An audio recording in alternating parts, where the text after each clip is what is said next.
बंदी छोड़ सतगुरु रामपाल जी परमेश्वर जी की जय हो।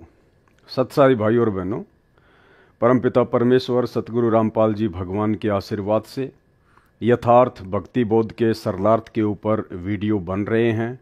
आज हमारा ये दूसरा वीडियो है और आज के वीडियो में आदरणीय गरीबदास जी महाराज जी की जीवन लीला के ऊपर परमपिता परमेश्वर सतगुरु रामपाल जी ने प्रकाश डाला है और हमने आदरणीय गरीबदास जी महाराज जी की जीवन लीला को बहुत ही ध्यान से पढ़ना चाहिए।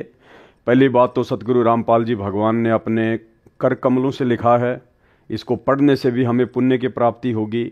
और दूसरा, किसी भी महापुरुष की जो कि कबीर पंथ से संबंधित है उसकी जीवनी पढ़ने से वैसे भी हम पुण्य के भागी बनते हैं।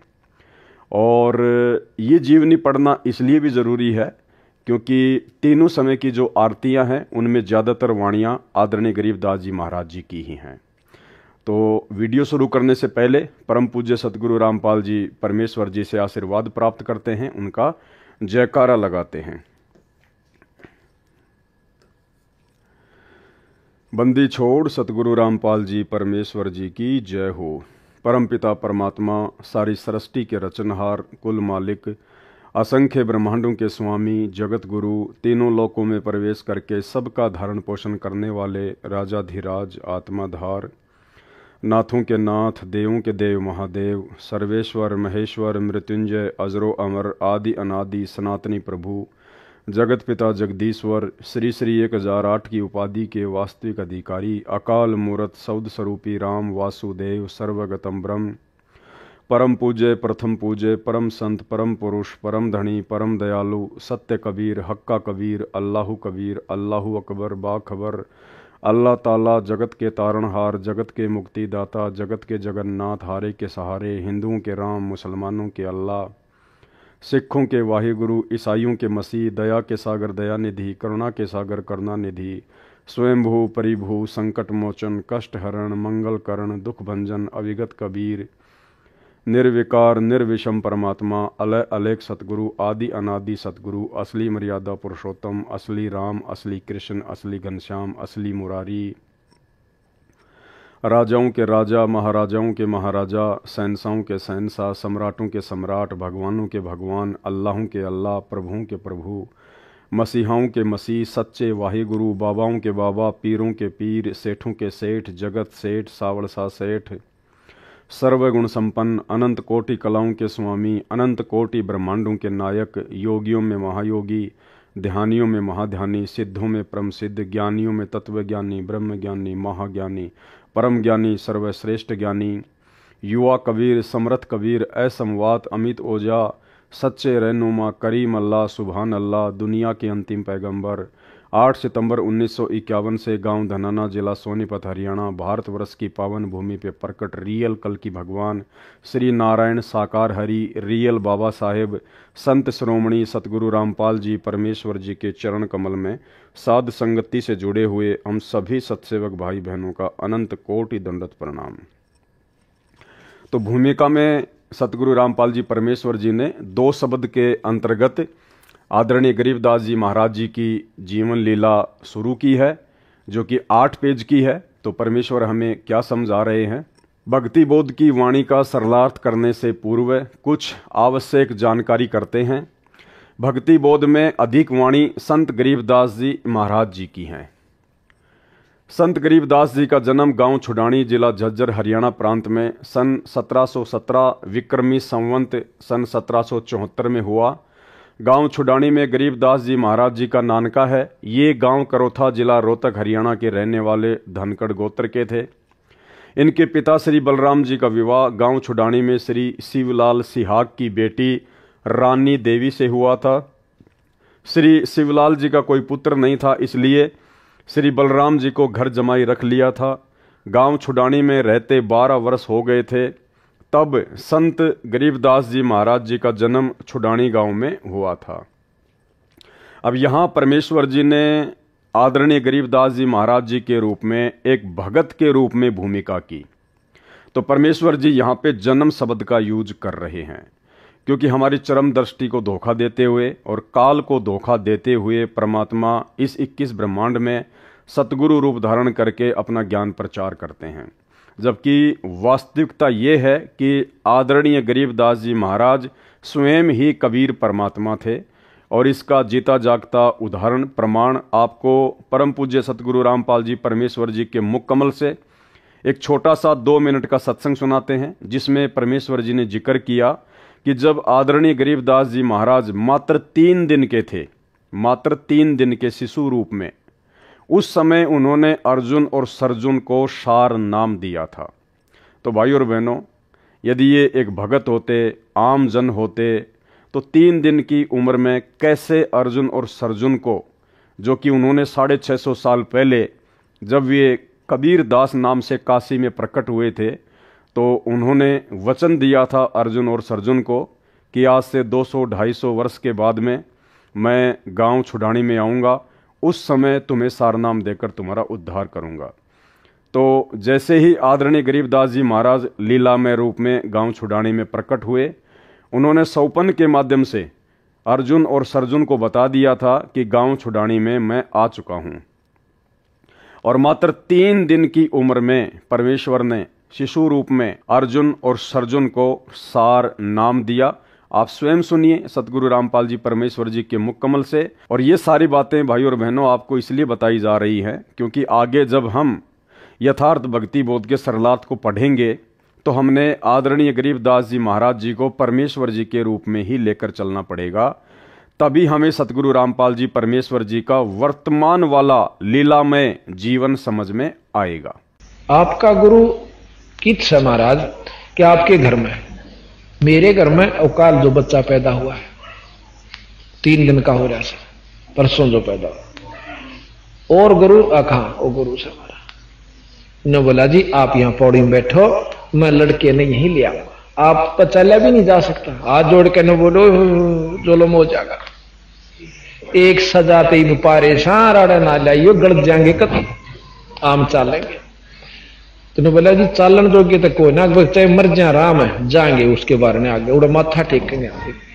एक 2 यान वो पकड़े, 2 यान वो पकड़ा, उन लत ले गए बेचारे नो किता किता पाटक दे नो टूटे टूटे से गोडे जाके उस जहां माता रानी नाम था महाराज जी की माता जी का, जहां माता रानी और बच्चा महाराज बंदी छोड़ लेटे हुए थे उस कमरे में जाकर और छोड़ दिए। इन्हें बोले तुम बाहर हो जाओ, और बाकी बाहर नो कान ला कर सुने की बात हो रही है। महाराज रानी सुआदी नींद थे और वो नो देखे नो खिड़कियां में देखें कि बतलाव से बंदी छोड़ 3 दिन के बच्चे न बोले अर्जुन सर्जुन, और वो लंबे पड़े मुंदे रोए न बोला जचगी था रहे गुरु के प्रति विक्षेप नहीं आकर अगर जी बस भोग लिया हमने जितना भोगना था, बंदी छोड़ पापी जीव से बख्श दो।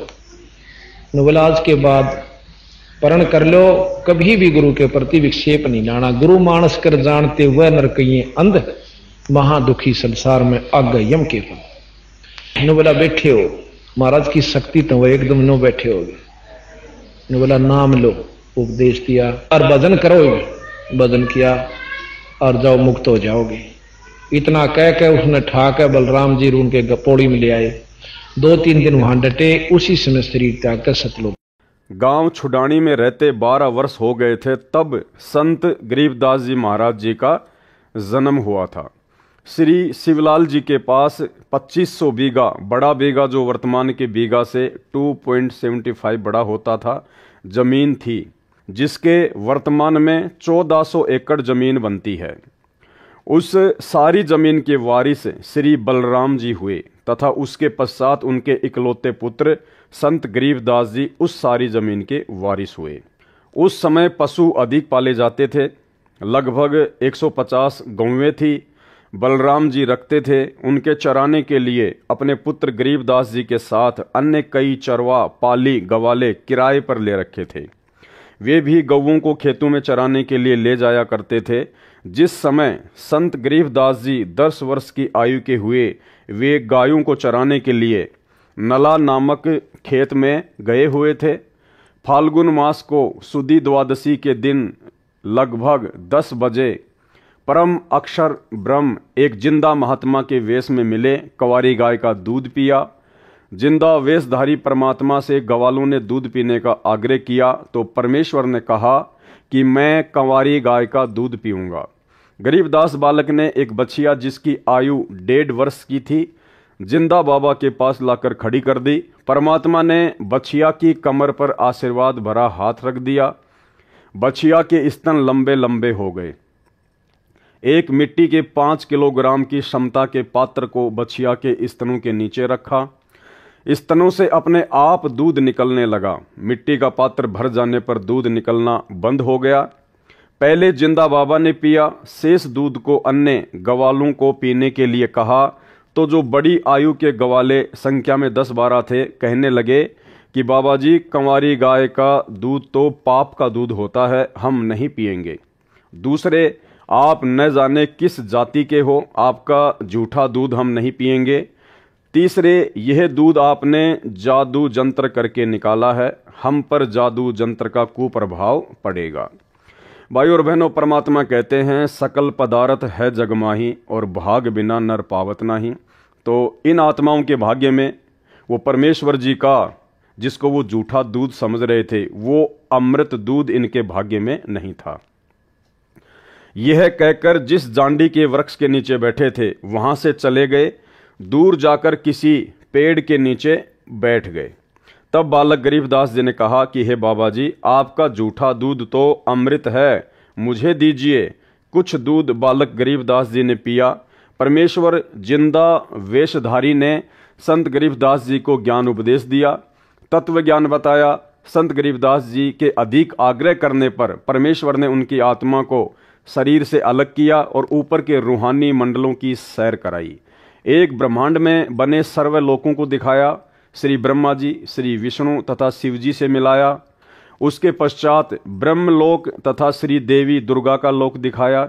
फिर 10वें द्वार ब्रह्मरंध्र को पार करके ब्रह्मकाल के 21 ब्रह्मांडों के अंतिम छोर पर बने 11वें द्वार को पार करके अक्षर पुरुष के 7 शंख ब्रह्मांड वाले लोक में प्रवेश किया। संत गरीबदास जी को सर्व ब्रह्मांड दिखाए, अक्षर पुरुष से मिलाया। पहले उसके 2 हाथ थे, परंतु परमेश्वर के निकट जाते ही अक्षर पुरुष ने 10,000 हाथों का विस्तार कर लिया, जैसे मोर पक्षी अपने पंख को फैला लेता है। अक्षर पुरुष को जब संकट का अंदेशा होता है तब ऐसा करता है, अपनी शक्ति का प्रदर्शन करता है। क्या कह रहे हैं परमात्मा? जब 7 शंख ब्रह्मांडों के स्वामी अक्षर पुरुष को भी संकट का अंदेशा होता है, जब उसको भय लगता है, तब ऐसा करता है, अपनी शक्ति का प्रदर्शन करता है। यानी 21 ब्रह्मांड का स्वामी है काल ज्योति निरंजन और 7 शंख ब्रह्मांड का स्वामी है अक्षर पुरुष। यानी अक्षर पुरुष के 7 शंख ब्रह्मांडों के आगे, उसकी शक्ति के आगे ये काल ज्योति निरंजन तो कुछ भी नहीं है।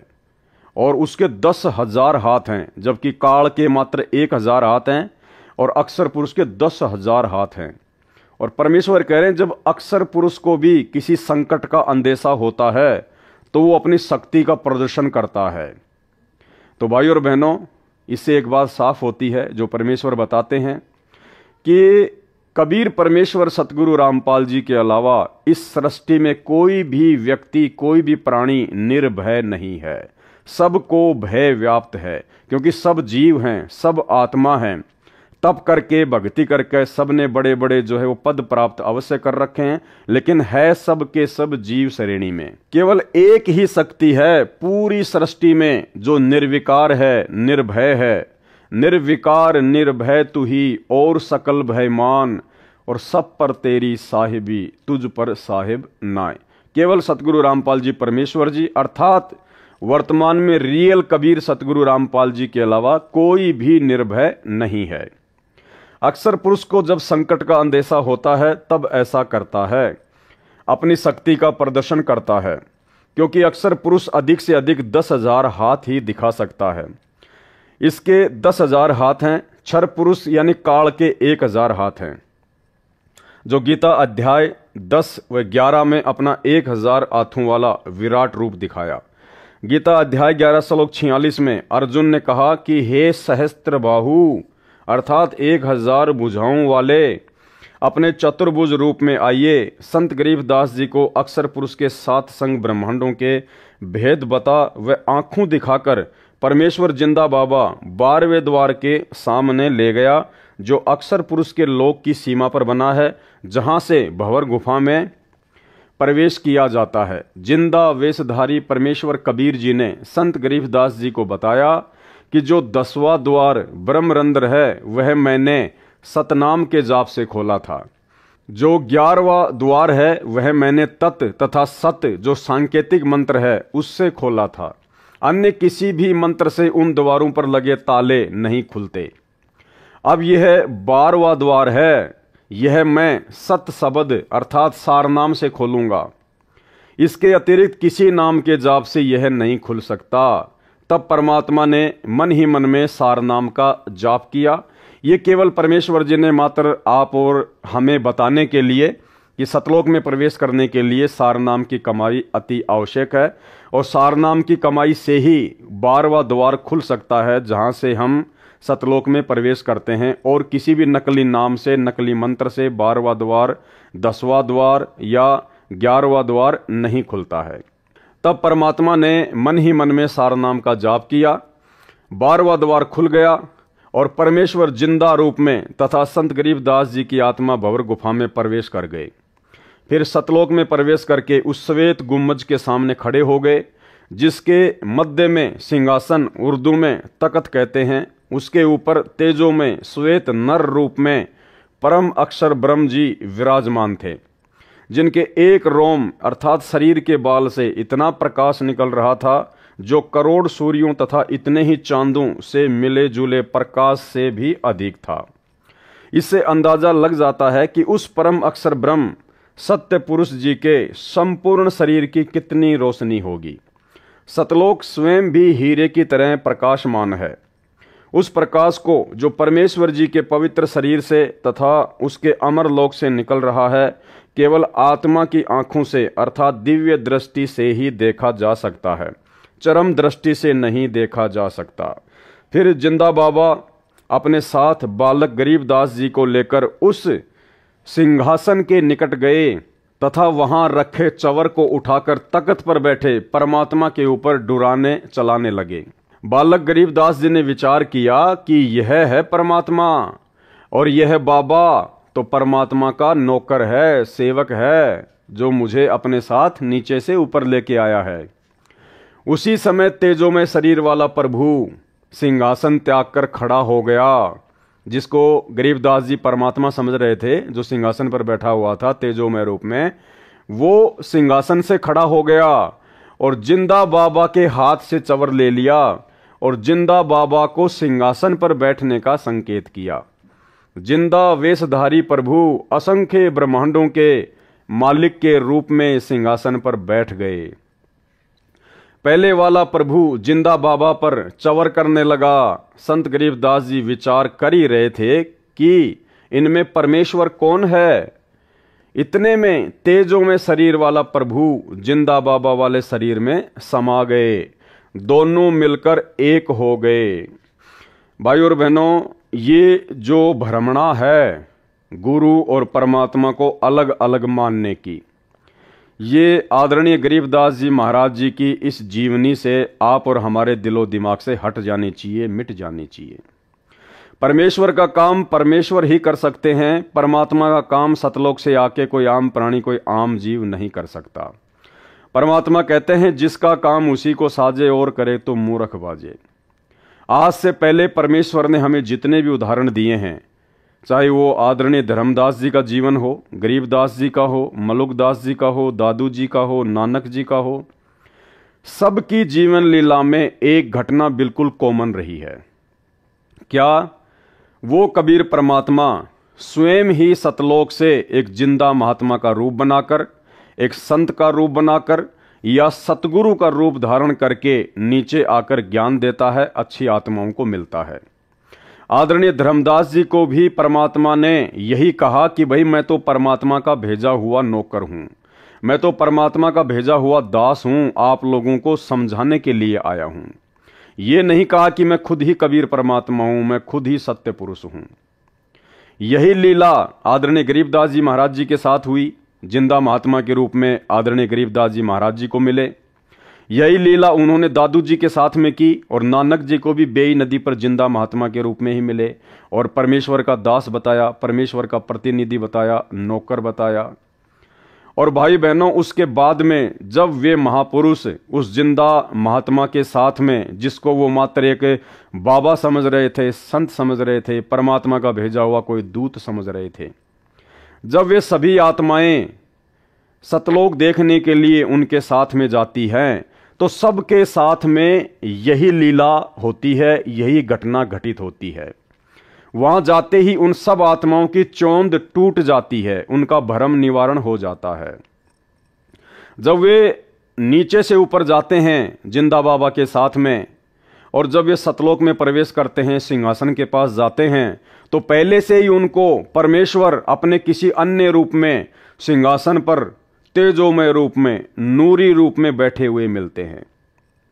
और जब वो आत्मा उनको देखती है, उनके नूर को, क्योंकि सतलोक में जाते ही ऑटोमेटिक हमारे को परमेश्वर जी के आशीर्वाद से दिव्य दृष्टि प्राप्त हो जाती है। हम इस चरम दृष्टि से उस परमेश्वर को नहीं देख सकते, इसलिए सतलोक में जाते ही परमात्मा हमें दिव्य दृष्टि दे देते हैं। तो गरीबदास जी ने देखा कि भगवान तो ये है, परमात्मा तो ये है जो सिंहासन पर बैठा हुआ है, और इनके शरीर में इतना तेज, 1 करोड़ सूरज और 1 करोड़ चांदों की रोशनी यदि इनके एक बाल से तुलना की जाए तो परमेश्वर के बाल की चमक, नूर, आभा उन 1 करोड़ सूर्य और 1 करोड़ चंद्रमाओं के प्रकाश से भी ज्यादा है, और शीतल, मन को आनंद देने वाली। तो उन सभी भक्तों ने ये सोचा, सभी आत्माओं ने यही सोचा कि परमात्मा तो ये है, और ये जो जिंदा बाबा है ना, जो मेरे साथ आया है, जो मुझे अपने साथ में लेकर आया है, ये तो इसका कोई नौकर है यहाँ का। और फिर वो देखते हैं कि नीचे से जो जिंदा बाबा मुझे लेकर आया है, वो एक चवर उठाता है और पहले से सिंहासन पर बैठे हुए नूरी शरीर वाले परमात्मा के ऊपर चवर करने लगता है। तो उन आत्माओं को दृढ़ विश्वास हो जाता है कि वही वास्तव में परमात्मा तो यही है जो सिंहासन पर बैठा हुआ है, और जो नीचे से मुझे लेके आया है ये तो इनका नौकर है, इनका सेवक है जिंदा बाबा तो। लेकिन कुछ ही समय बाद में वो क्या देखते हैं कि सिंहासन पर जो बैठा हुआ था नूरी शरीर वाला परमात्मा, वो खड़ा होता है और जिंदा बाबा के हाथ से चवर ले लेता है और जिंदा बाबा से प्रार्थना करता है, हाथ जोड़कर उनको संकेत करता है कि आप सिंहासन पर बैठिए। और वो जिंदा बाबा सिंहासन पर बैठ जाता है, असंख्य ब्रह्मांडों के स्वामी के तख्त पर, सिंहासन पर, गद्दी पर। और वो तेजोमय नूरी शरीर वाला परमात्मा जिंदा बाबा के ऊपर चवर करने लगता है। उसके बाद वो आत्मा भ्रम में पड़ जाती है जो नीचे से जाती है कि भाई परमात्मा पहले वाला था या परमात्मा ये है। जब वो आत्मा ये सोच ही रही होती है, उसी समय वो तेजोमय शरीर जो जिंदा बाबा पे चवर कर रहा होता है, वो जिंदा बाबा के अंदर समा जाता है और अकेले वो जिंदा बाबा ही असंख्य ब्रह्मांडों के स्वामी के सिंहासन पर विराजमान रहते हैं। उसके बाद उस आत्मा का भ्रम निवारण हो जाता है कि नीचे जो जिंदा बाबा मुझे मिले थे, जो मुझे नीचे से ऊपर लेके आए हैं, ये तो स्वयं ही परमात्मा है, असंख्य ब्रह्मांडों के स्वामी है। ये कोई 2 रूप नहीं है, ये किसी का नौकर नहीं है। भाई बहनों, यही घटना आदरणीय धर्मदास जी के साथ में घटी, यही घटना आदरणीय गरीबदास जी के साथ में घटी, यही घटना आदरणीय दादू जी के साथ में घटी, यही घटना आदरणीय मलुकदास जी और गीसा संत जी के साथ में घटी, और यही घटना आदरणीय नानक जी के साथ में घटी। और भाइयों और बहनों, इस घटना के माध्यम से परमात्मा आप और हमें समझाना चाहते हैं, क्योंकि ये सारी की सारी लीला, ये गरीबदास जी को निमित्त बनाना, गरीबदास जी के माध्यम से ये सदग्रंथ साहिब लिखवाना, ये प्रमाण देना, ये सारी की सारी बातें भाइयों और बहनों केवल आप और हम बिचली पीढ़ी वाले मंद बुद्धि भक्तों को ये यकीन दिलाने के लिए परमात्मा ने घटित की, ताकि अब हम इन सभी प्रमाणों को देखकर, इन लीलाओं को देखकर, इन घटनाओं को देखकर हम सहज में और आसानी से, बिना किसी अपने गुरुदेव भगवान को परेशानी दिए, समझ जाएं कि हमारे गुरुदेव भगवान स्वयं कबीर परमात्मा हैं। ये स्वयं असंख्य ब्रह्मांडों के स्वामी हैं, कबीर देव हैं, जो अनेक रूप धारण करके अनेक ब्रह्मांडों में अपनी लीला करते रहते हैं, जो तीनों लोकों में प्रवेश करके सबका धारण पोषण करते रहते हैं। यही परमात्मा यहाँ पर आज हमारे सतगुरुदेव जी के रूप में आए हुए हैं, और यही परमात्मा अपने एक तेजोमय रूप में, नूरी रूप में, सतलोक में बैठकर असंख्य ब्रह्मांडों का संचालन कर रहे हैं। हमारी ये चौंध तोड़ने के लिए परमात्मा इस प्रकार की लीलाएं करते हैं, ताकि हमें, जब हम इस बिचली पीढ़ी में मोक्ष के प्राइम टाइम में पहुंच जाएं, तो उस समय हम आसानी से अपने गुरुदेव भगवान को, जो कि संत रूप में आए हुए हैं, सतगुरु रूप में आए हुए हैं, साहिब से सतगुरु भय, सतगुरु से भय संत, और धर धर वेख विशाल अंग, ये खेल आदि और अंत, हम केवल इन्हीं को अपना परमात्मा मान लें और अन्य में परमात्मा देखना बंद कर दें। इस कागज की फोटो को, जो कि कबीर जी की मानी जाती है, इस काल्पनिक कागज की फोटो को हम परमात्मा मानकर पूजना बंद कर दें, और पूरा प्रेम, पूरी लगन, पूरा समर्पण, पूरा भाव, पूरी श्रद्धा केवल अपने गुरुदेव भगवान के प्रति ही समर्पित कर दें, और इसी जन्म में अपना आत्म कल्याण करवा लें। केवल इसलिए परमेश्वर ने ये इतने सारे हमारे को उदाहरण दिए हैं। जिंदा बाबा के शरीर का तेज उतना ही हो गया जितना तेजों में पूर्व में सिंहासन पर बैठे सत्य पुरुष जी का था। कुछ ही क्षणों में परमेश्वर बोले, हे गरीबदास, मैं असंख्य ब्रह्मांडों का स्वामी हूँ। मैंने ही सर्व ब्रह्मांडों की रचना की है। सर्व आत्माओं को वचन से मैंने ही रचा है। 5 तत्व तथा सर्व पदार्थ भी मैंने ही रचे हैं। क्षर पुरुष अर्थात ब्रह्म तथा अक्षर पुरुष व उनके लोकों को मैंने ही उत्पन्न किया है। इनको इनके तप के बदले में सर्व ब्रह्मांडों का राज्य मैंने ही प्रदान किया है। मैं 120 वर्ष तक पृथ्वी पर कबीर नाम से जुलाहे की भूमिका करके आया हूँ। भारत देश के काशी नगर बनारस में नीरू नीमा नाम के पति पत्नी थे। वे मुसलमान जुलाहा थे। वे निसंतान थे। ज्येष्ठ सुधी पूर्णमासी की सुबह ब्रह्म मुहूर्त में लहर तारा नामक सरोवर में काशी के बाहर जंगल में मैं नवजात शिशु का रूप धारण करके कमल के फूल पर लेटा था। मैं अपने इसी स्थान से गति करके गया था। नीरू जुलाहा तथा उसकी पत्नी प्रतिदिन उसी तालाब पर स्नानार्थ जाया करते थे, नहाने के लिए जाया करते थे।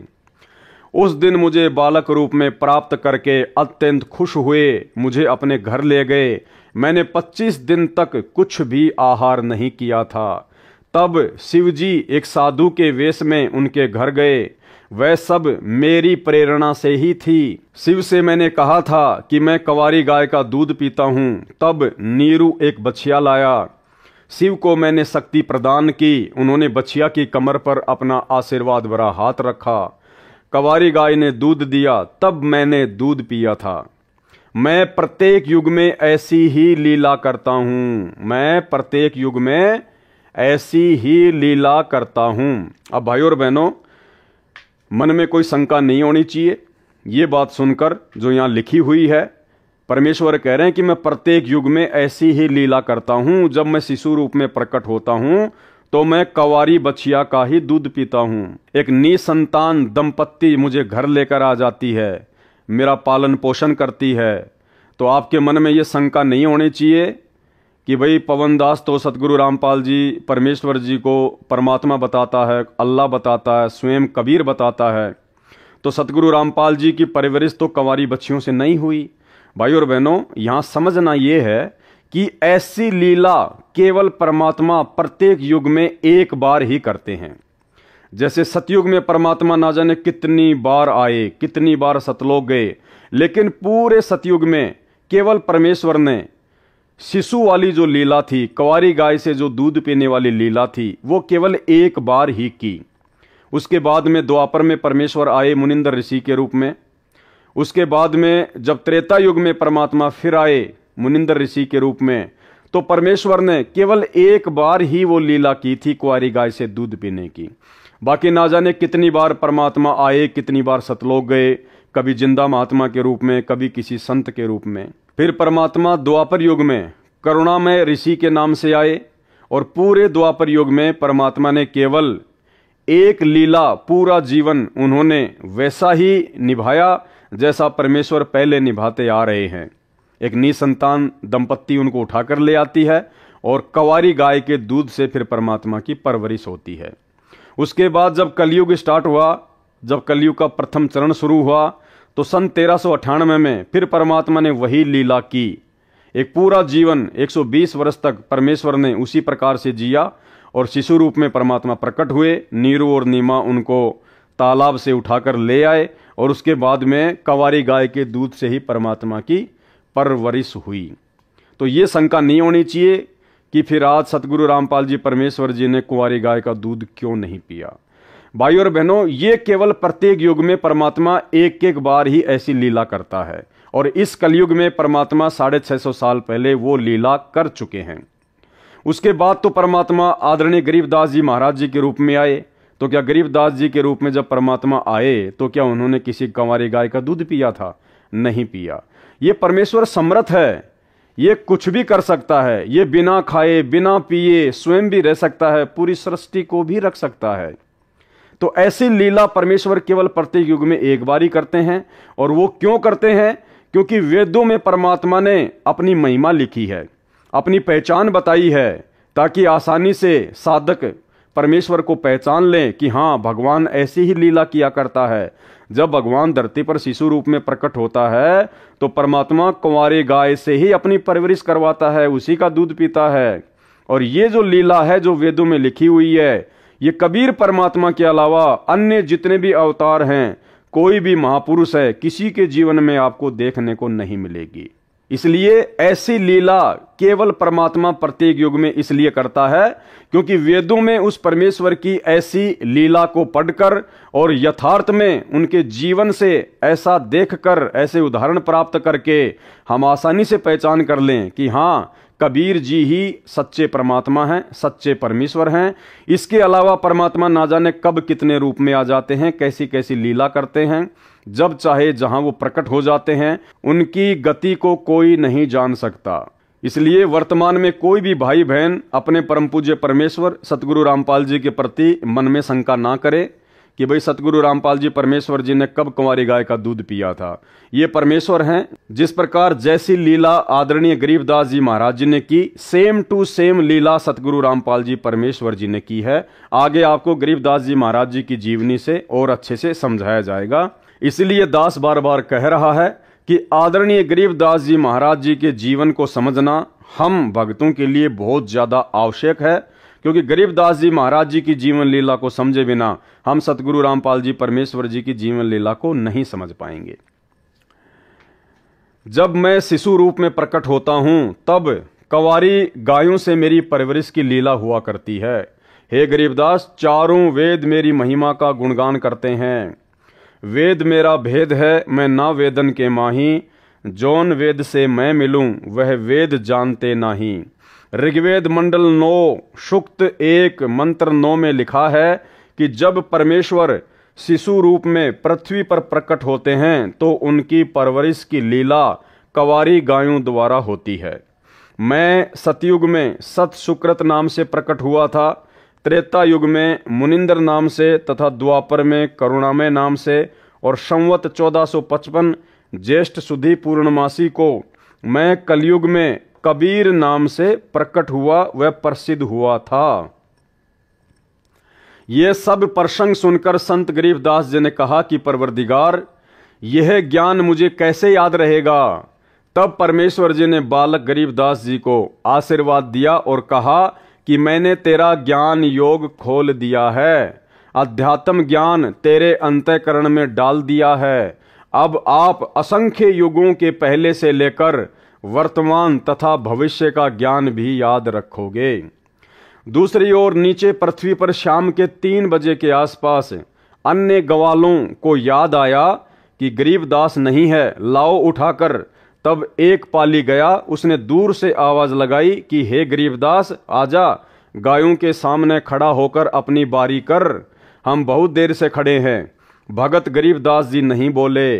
और न उठे, क्योंकि पृथ्वी पर तो केवल शरीर था, जीव आत्मा तो ऊपर के मंडलों की सैर कर रही थी। उस पाली ने निकट जाकर हाथ से शरीर को हिलाया तो शरीर जमीन पर गिर गया। पहले सुखासन पर स्थित था, यानी पहले वो शरीर जमीन पर बैठा हुआ था। ग्वाले ने देखा तो बालक गरीबदास को मृत पाया, मरा हुआ पाया। उसने शोर मचाया, अन्य ग्वाले दौड़े आए। उनमें से एक गांव छुडानी की ओर दौड़ा। छुडानी गांव से गांव कबलाना के रास्ते पर वह जांडी का पेड़ था, जिसके नीचे परमेश्वर जी जिंदा रूप में गरीबदास जी तथा अन्य पालियों के साथ बैठे थे। गांव कबलाना की सीमा के साथ वह खेत सटा हुआ था, जो छुडानी गांव का है, जो गरीबदास जी का अपना ही खेत था। वह स्थान गांव छुडानी से 1.5 किलोमीटर दूर है। गांव छुडानी में जाकर उस पाली ने गरीबदास जी के पिता, माता, नाना, नानी को सब हाल बताया कि एक बाबा ने कवारी गाय का दूध जादू मंत्र करके निकाला। वह दूध हमने तो पिया नहीं, बालक गरीबदास ने पी लिया। हमने अभी देखा तो वह मर चुका है। बच्चे के शव को चिता पर रखकर अंतिम संस्कार की तैयारी कर दी। उसी समय परमेश्वर कबीर जी ने कहा, हे गरीबदास, आप नीचे जाओ, आपके शरीर को नष्ट करने जा रहे हैं। संत गरीबदास जी ने नीचे देखा तो यह पृथ्वी लोक सतलोक की तुलना में नरक लोक के समान दिखाई दे रहा था। जब संत गरीबदास जी ने सतलोक से नीचे देखा अपनी दिव्य दृष्टि से, क्योंकि परमेश्वर ने उनको आशीर्वाद दे दिया था, तो सतलोक की तुलना में परमात्मा कह रहे हैं कि ये पृथ्वी लोक, ये किस ब्रह्मांड ऐसा है जैसे कूड़ा करकट, कूड़े का ढेर, गंदगी, नरक। भाइयों और बहनों, जिस प्रकार एक सूअर होता है और सूअर सारा दिन गंदगी में नाक रगड़ता रहता है, टट्टी पेशाब में नाक रगड़ता रहता है, गटर में लौटता रहता है, यानी सबसे ज्यादा जो घृणित वस्तुएं होती हैं उनका सेवन सूअर करता है। अब यदि उस सूअर की आत्मा को एक दिन के लिए और किसी राष्ट्रपति या प्रधानमंत्री की आत्मा में डाल दिया जाए और 24 घंटे फिर वो सूअर की आत्मा राष्ट्रपति और प्रधानमंत्री के रूप में 7 स्टार होटल में सोएगा, खाएगा, एरोप्लेन में घूमेगा, 56 प्रकार के पकवान उसके सामने खड़े रहेंगे, लोग उसके सामने हाथ जोड़कर खड़े रहेंगे, जी हुजूर, जी हुजूर। तो भाइयों और बहनों, 24 घंटे समाप्त होने के बाद अब उस सूअर की आत्मा को कहा जाए कि भाई अब आपका समय समाप्त हो गया, आप वापस सूअर के शरीर में जाइए। तो क्या वो आत्मा जो प्रधानमंत्री के शरीर में विराजमान है, जो सर्व सुख भोग रही है, सर्व आनंद भोग रही है, क्या उस आत्मा की आसानी से इच्छा बनेगी वापस सूअर के शरीर में जाने की? क्योंकि जब वो प्रधानमंत्री के शरीर से और सूअर वाली स्थिति को देखेगा, उस जगह को देखेगा, गटर को देखेगा, टट्टी पेशाब को देखेगा, गंदगी को देखेगा, तो उसकी इच्छा नहीं बनेगी कि मैं इस शरीर से निकलकर सूअर के शरीर में चला जाऊं।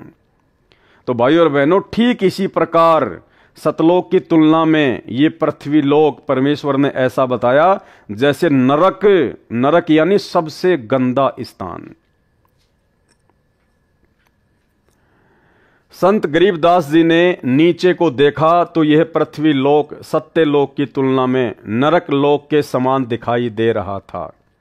संत गरीबदास जी ने कहा, हे प्रभु, मुझे नीचे मत भेजो, यहीं पर रख लो। तब सत्य पुरुष कबीर जी ने कहा कि आप पहले भक्ति करोगे, जो साधना मैं तुम्हें बताऊंगा उस भक्ति की कमाई शक्ति से फिर यहां स्थायी स्थान प्राप्त करोगे। सामने देख, वह तेरा महल है जो खाली पड़ा है। अर्थात भाइयों और बहनों, आदरणीय गरीबदास जी महाराज जी को निमित्त बनाकर परमेश्वर कबीर जी अर्थात सतगुरु रामपाल जी परमेश्वर आप और हम आत्माओं को चेताना चाहते हैं, जागृत करना चाहते हैं। हम सोई हुई आत्माओं को जगाना चाहते हैं कि तुम कहां नरक में पड़े हो, इस झोपड़ी में पड़े हो। गरीबदास जी को निमित्त बनाकर परमेश्वर हमें क्या कह रहे हैं कि सामने देख, तेरा महल, घर नहीं, महल, महल यानी जिसमें सारे ऐसो आराम के साधन हो, जिसमें किसी चीज की कोई कमी ना हो, उसको कहते महल। सामने देख, वह तेरा महल है जो खाली पड़ा है। और सतलोक में हमारे जो महल हैं भाई और बहनों, वो कोई मिट्टी, ईंट और पत्थर के बने नहीं हैं। हीरे, मोती, लाल, पन्ने, बहुमूल्य जवाहरात, उनसे बने हुए हैं। और परमेश्वर ने एक सत्संग में बताया कि सतलोक में जो आपके महल हैं, जो खाली पड़े हैं वर्तमान में, उनका व्यास, उनका क्षेत्रफल, उनकी लंबाई चौड़ाई कितनी है? जितनी ये पृथ्वी है। ये पृथ्वी देख लो कितनी बड़ी है, जिसके ऊपर 7 समुंदर, लगभग 300 के आसपास बड़े बड़े देश हैं। जितनी बड़ी ये पूरी पृथ्वी है, इससे भी बड़े बड़े सतलोक में आप और हमारे महल हैं।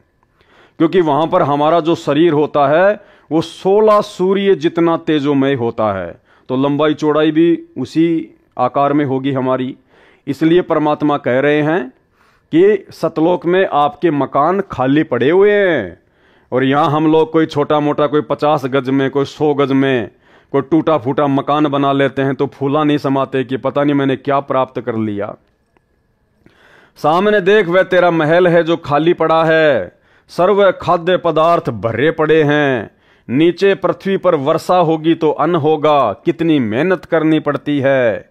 यहां जैसे पदार्थ पृथ्वी पर हैं ही नहीं। आप नीचे जाओ, प्रथम मंत्र मैंने तुझे दे दिया है, फिर सत्य नाम भी तुझे प्रदान करने आऊंगा। यह सतनाम 2 अक्षर का होता है। एक ओम अक्षर, दूसरा तत्, यह सांकेतिक है। फिर कुछ समय उपरांत तुझे सार नाम दूंगा। इन सर्व नामों प्रथम, दूसरा तथा तीसरा की साधना करके ही तू यहां आ सकेगा। अर्थात हम भगत भाई बहन इन तीनों मंत्रों की साधना मर्यादा में आजीवन रहकर ही सतलोक जा सकते हैं। मैं हरदम भगत के साथ रहता हूं। परमात्मा क्या कह रहे हैं कि मैं हरदम भगत के साथ रहता हूं। यानी भाई और बहनों, यदि हम मर्यादा में हैं और अपने गुरु को परमात्मा मान चुके हैं, परमेश्वर मान चुके हैं, और गुरु को परमात्मा मानने का सबसे पहला जो मापदंड है वो यही है कि अपने गुरु जी के अलावा आपने किसी और में परमात्मा को देखना बंद करना होगा। आपने अपने गुरु भगवान के अलावा किसी और को दंडवत करना बंद करना होगा। अपने गुरुदेव भगवान के प्रकट दिवस के अलावा आपने किसी और का कबीर प्रकट दिवस मनाना बंद करना होगा। ये पहला मापदंड है अपने गुरु को परमात्मा मानने का।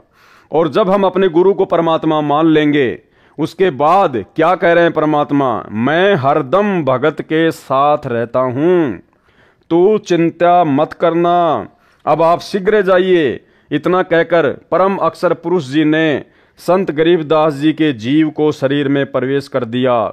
कुल परिवार के लोग चिता में अग्नि लगाने ही वाले थे। उसी समय बच्चे के शरीर में हलचल हुई। शव को रस्से से बांधकर ले जाते हैं। वह रस्सा भी अपने आप टूट गया। संत गरीबदास जी उठकर बैठ गए, चिता से नीचे उतरकर खड़े हो गए।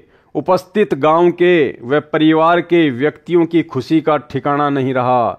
बालक गरीबदास ऊपर को आंखें करके परमात्मा को देख रहा था, तथा जो अमृत ज्ञान परमेश्वर जी ने उनके अंतःकरण में डाला था, वह अमृतवाणी दोहों व चौपाइयों तथा शब्दों के रूप में बोलने लगा। गांव वालों को उस अमृतवाणी का ज्ञान नहीं था, इसलिए उन्होंने सोचा कि बच्चे को बाबा ने फटकार मार दी, जिस कारण से बड़बड़ा रहा है, कुछ का कुछ बोल रहा है। परंतु परमात्मा का 100 शुक्र मना रहे थे कि लड़की का लड़का जीवित हो गया। पागल है तो भी लड़की रानी देवी अपना दिल रोक कर खुश रहेगी। यह समझकर महापुरुष गरीबदास जी को पागल गांव की भाषा में बावलिया कहने लगे।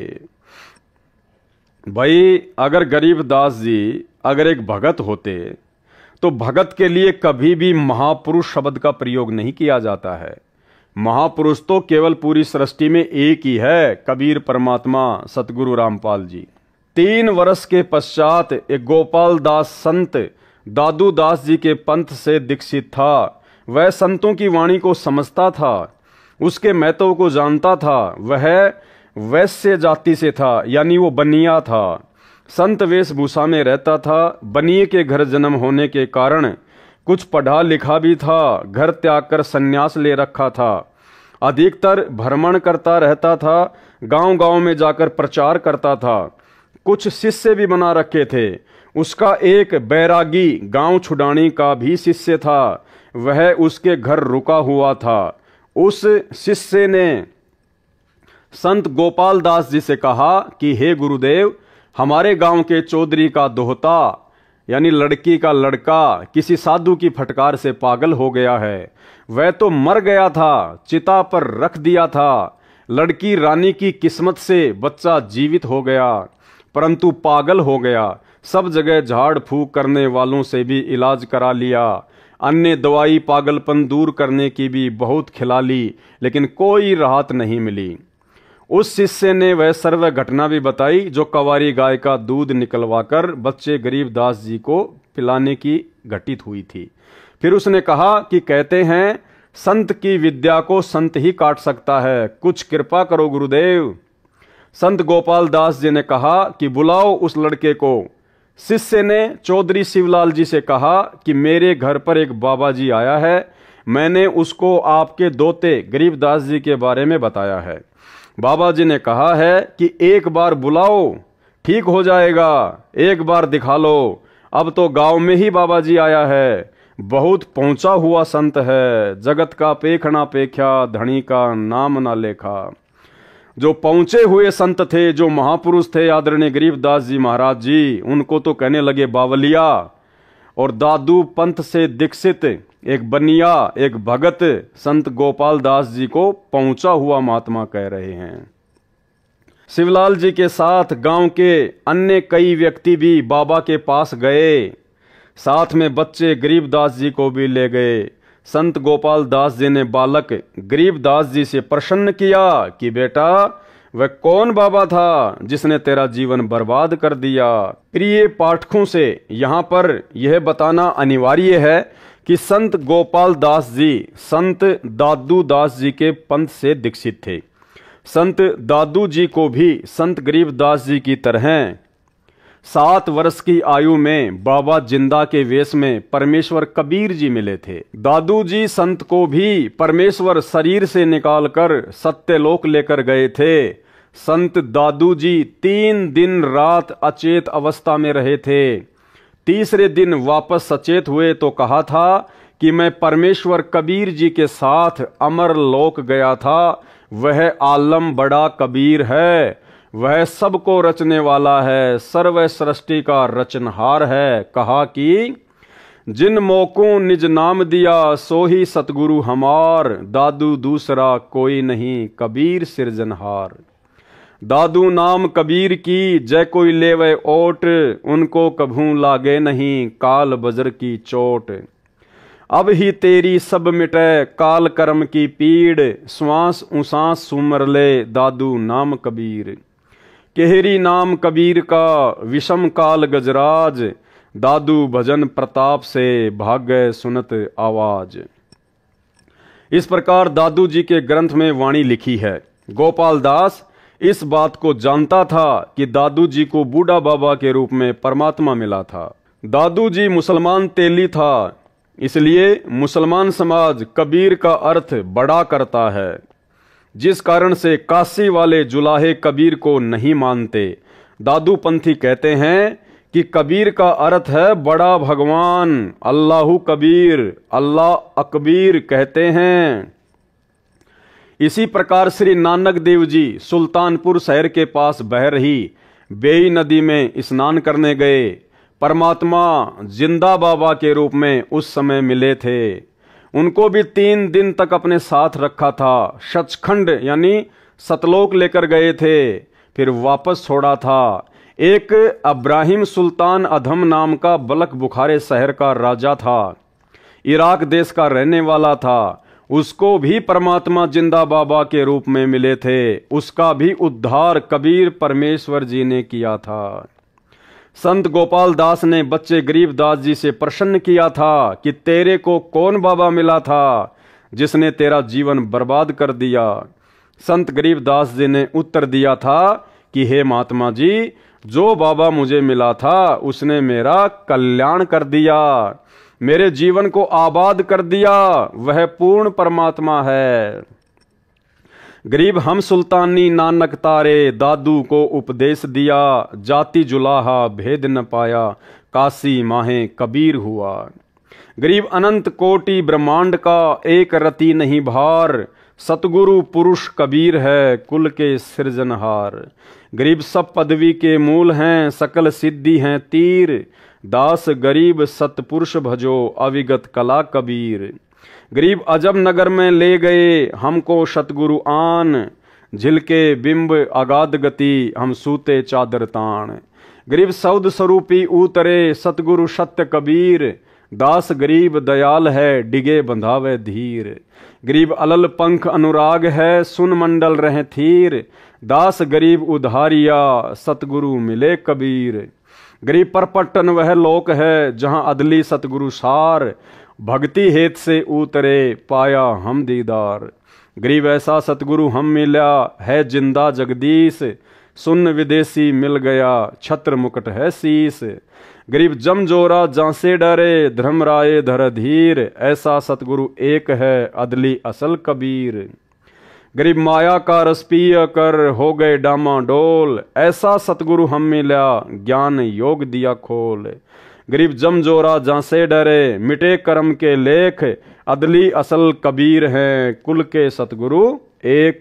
संत गरीबदास जी को कौन मिला था? बाबा जी को उसका परिचय दिया, जो ऊपर लिखी वाणी से स्पष्ट होता है कि जिस परमेश्वर कबीर जी ने हम सबको संत गरीबदास, संत दादूदास, संत नानक देव तथा राजा अब्राहिम सुल्तानी आदि आदि को पार किया, वह भारतवर्ष के काशी शहर में कबीर जुलाहा नाम से प्रसिद्ध हुआ। वह अनंत कोटि ब्रह्मांडों का सर्जनहार है, वह मुझे मिला था। यह उपरोक्त वाणी बोलकर संत गरीबदास 13 वर्षीय बच्चा चल पड़े। संत गोपाल दास जी समझ गए कि वह कोई सामान्य बच्चा नहीं है, यह तो परमात्मा से मिला है, ऐसी अमृतवाणी बोल रहा है, इस वाणी को लिखना चाहिए।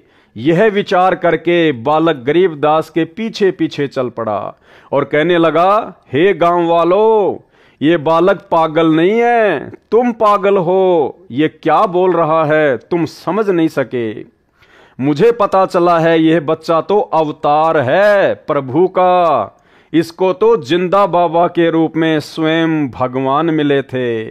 इसी प्रकार हमारे पूज्य दादू साहिब जी को भी मिले थे। दादू जी की सब वाणी लिखी नहीं गई थी, अब इस बच्चे से सारी वाणी लिखवाऊंगा, मैं खुद लिखूंगा। ये वाणी कलयुग में अनेकों जीवों का कल्याण करेगी। संत गोपाल दास जी के बार बार आग्रह करने पर संत गरीबदास जी ने कहा, गोपाल दास जी यदि पूरी वाणी लिखे तो मैं लिखवाऊं, कहीं बीच में छोड़े तो नहीं लिखाऊंगा।